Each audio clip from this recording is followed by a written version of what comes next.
Mga millennial dyan, ano na ang na-invest o naipon nyo? Nga pa rin ba? Ang magkasintahang Frank at Arnie, sa edad nilang 31 at 28, meron na silang sariling mamahaling sasakyan at 5 milk tea shops. Ang lahat ng ito, paano nila na-achieve? Huwag lang kayong mag-China oil. Pakinggan ang kanilang kwento.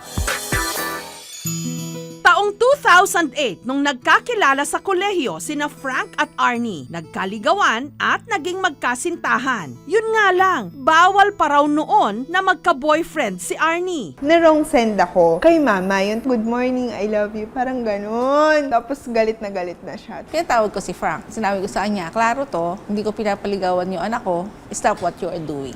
Sabi naman niya, yes. Pero I know naman na tuloy-tuloy pa rin naman sila. Talagang mahigpit talaga si Commander sa mga bata. Kung mo siya naiiwan dito, ako nasa ibang bansa nagtatrabaho.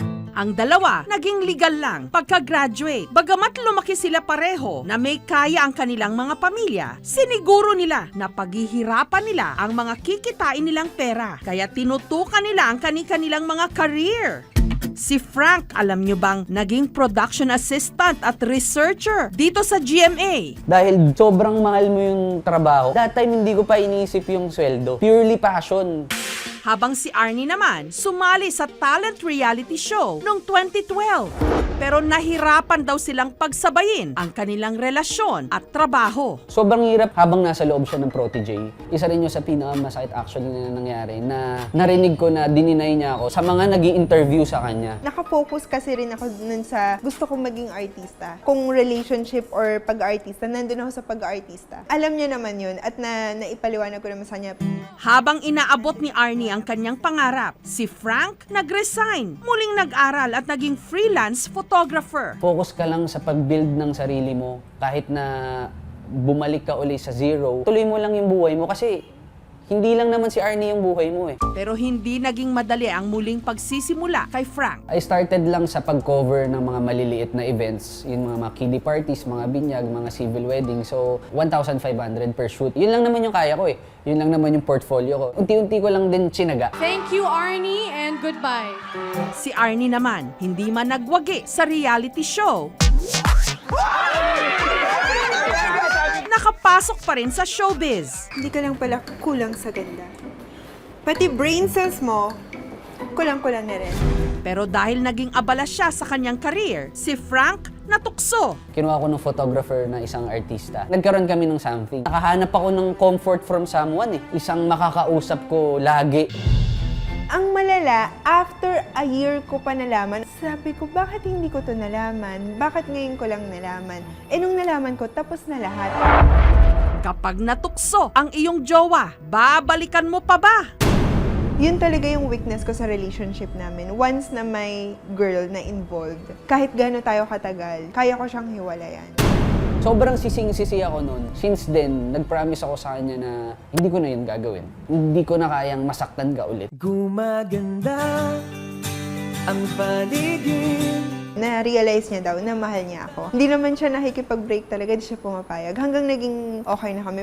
Muling naging magkarelasyon ang dalawa, pero inalat naman daw ang kanilang mga career. Pag wala akong teleserye, medyo nade-depress ako. Ang hirap pala. Pag wala akong shoot, wala akong income. Sabi ko, hindi pa pwedeng matitigil yung income kasi nagre-ready rin ako for our future. Kaya naisipan nilang makipagsapalaran sa negosyo. Ako naman yung medyo nagda-doubt. Wala kasi akong alam sa business and maganon ako sa pera, so ayokong i-invest.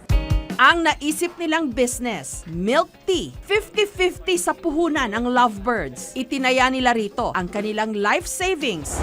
Pero si Frank, nasa id ang bank account. Habang nagko-construct ka pala, doon Palaki pala ng palaki talaga. yung expenses. Sabi niya, Bob, may kailangan pa tayong bayaran. Wala na akong ibibigay. Nag-pray lang ako and Nagkaroon siya bigla ng malaking client shoot. dahil wala kaming kakayanan pa na kumuha ng maraming barista, 4 lang yung kinuha namin. Plus 2.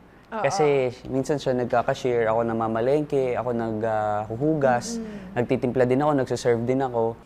Mabuti na lang at sa loob lang ng 8 buwan, nabawi na nila ang kanilang puhunan. Nagtitipid talaga kami noon. Hanggang nagiging maganda yung business, pinagpe-pray lang talaga namin. Hanggang nagulat kami, Bob, meron na tayong pang second branch. Dahil pumatok ang kanilang negosyo sa Cavite, nakapagpatayo pa sila ng 3 branches. Suma total, meron na sila ngayong 5 milk tea restaurants. Kaya naman si Frank, nakabili na ng sarili niyang studio, lupa at sasakyan.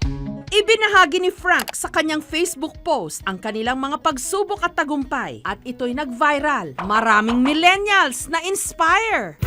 Career? Check. Relationship goals? Check. Ano na lang ang kulang?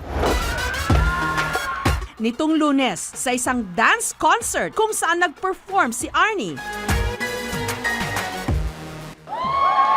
may inihanda pala si Frank na pa-surprise. All the while, I am so clueless kung kailan yung tamang panahon. Hindi ko din masabi dahil alam naman nating si Lord lang nakakaalam. And finally, after more than 11 years, God gave me His signal. Ilang saglit pa, Arnie! Baby! Bob, mahal! Para sa ito!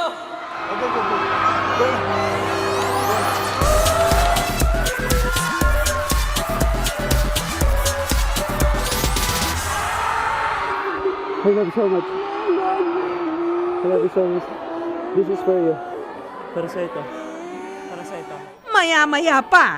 Gumaganda ang paligid kung bawat tao ay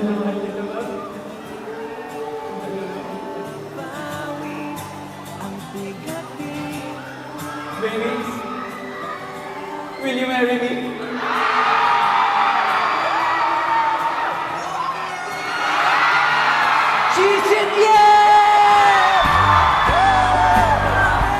Si Lord, marami pa siyang naka-prepare for us. Napaka-excited akong tuklasin yung mga bagay na yun kasama ka. Thank you for giving me inspiration sa lahat ng ginagawa ko. Gumaganda ang paligid kung bawat tao ay puno ng pag-ibig. Bob, thank you sa sobrang unexpected proposal. Thank you kasi from day one na nagkakilala tayo, pinaramdam mo na sa akin kung paano pahalagahan. Binigay mo sa akin lahat ng kaya mong ibigay kahit na hindi ko hinihingi.